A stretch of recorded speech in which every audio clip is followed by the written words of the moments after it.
And if I was to describe Ascension to someone who's never heard or seen about us before, I'd describe it as a place. It's a small place, it's a small intimate place where you can escape the normal life for a while and really enjoy yourself with a focus on wine, but not a pretentious focus, but wine is at the centre of everything that we do. And it's Ascension's a celebration place. So whether you're celebrating a birthday, whether you're celebrating a family being together for an afternoon, whether you're celebrating two of you celebrating a wedding anniversary, whether you're celebrating just escaping the city with some friends for the afternoon, that's something to celebrate these days. So Ascension's a celebration place, and we create flavours with the wine and the food, and experiences with the wine and the food and the entertainment to make people's lives more enjoyable. That's what Ascension is. It's a celebration place. Right, here we are hanging out in the bell tower at Ascension Wine Estate, and the reason we're hanging out up here today is because this wine we're going to try is the Bell Ringer. It's like our tractor here, this wine's had all the bells and whistles. There's no expense spared, and I hope you enjoy it as much as we have making it. It's 2.5 years to make this wine from the time that we prune the grapes and until the time that we release this wine, so I hope you think it's been worth it. I do. Let's try it. One of the unique features of this wine is that the grapes for the benediction are fermented in these toter vats made out of 2-inch thick timber that were left to me by my grandfather. These are over 70 years old now, and what makes this really special for top quality red wine making is that unlike stainless steel, which is very common in New Zealand wineries, is that when we make top quality red wine, we extract all the colour and tannin and flavour out of those delicious red grape skins. What happens here is that because the heat can't escape as quickly as it can from stainless steel, is that the ferment stays warmer for much longer, and because of that we get very gentle and very high rates of extraction of those colour and tannin and flavour you just can't emulate in a stainless steel tank. So let's try it. Here we are in the barrel area, and I'm sitting on barrels that until recently contained the Druid Chardonnay, which is the wine we're about to try.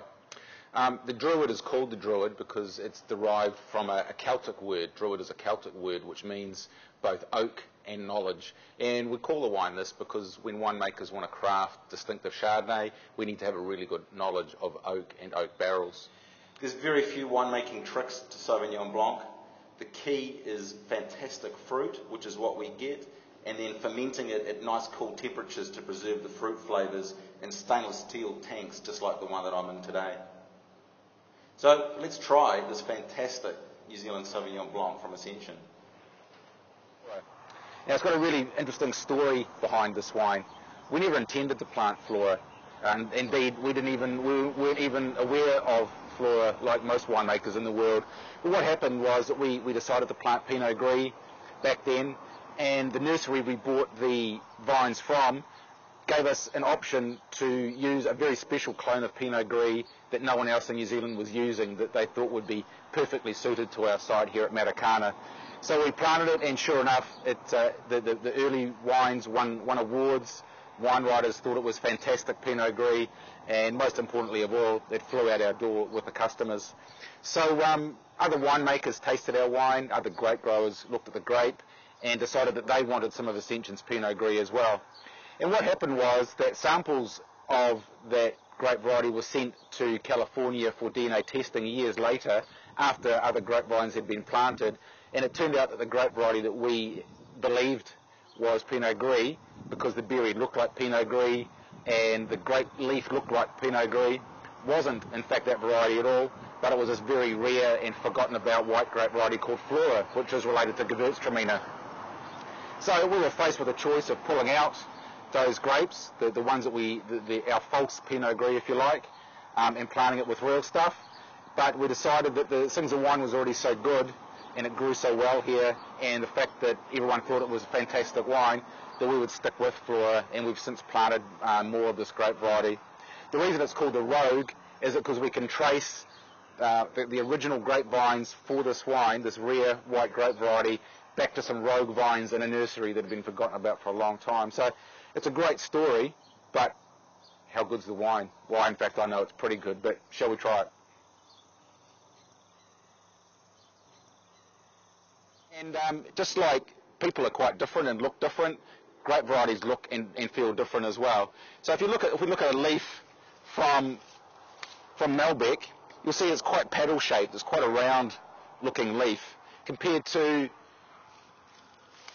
Merlot, which has got a much more traditional shaped vine leaf. And just like some people have hairy backs, it's the same with grape varieties as well. Malbec has a hairy back and Merlot doesn't. I fell in love with the very rare Viognier variety while working at a small winery in the United States many years ago. It's a variety that had just about disappeared off the face of the earth from its spiritual home, a village called Condrieu in the Rhone Valley in France. But and the reason for that is that it just didn't pay the bills. It's very difficult to grow, very difficult to crop, and it's a real challenge to make into fantastic wine. In terms of the experience that we've created here at Ascension, it's about using the wine as a focus, and it's about having the vineyard as the backdrop. So whether you're here having lunch in the bistro, whether you're here just doing a wine tasting, whether you're here for one of our outdoor concerts, among the vines, everywhere you look, you can see the vineyard, you can see the gardens where some of the foods come from, you can see the vineyard where the wines come from. You can, when you're here for an outdoor concert, you can be enjoying the cream of New Zealand or international music, sipping a Chardonnay, only a few metres away from the Chardonnay vines where that Chardonnay first came from anyway. So that's a real unique thing for people, I think. And we've tried to build a really holistic experience where people can sit and see the herbs that are on top of their lunch. They can see that in our herb garden. It's just a very tangible place where you can feel and touch the things that have gone into make your food and your wine.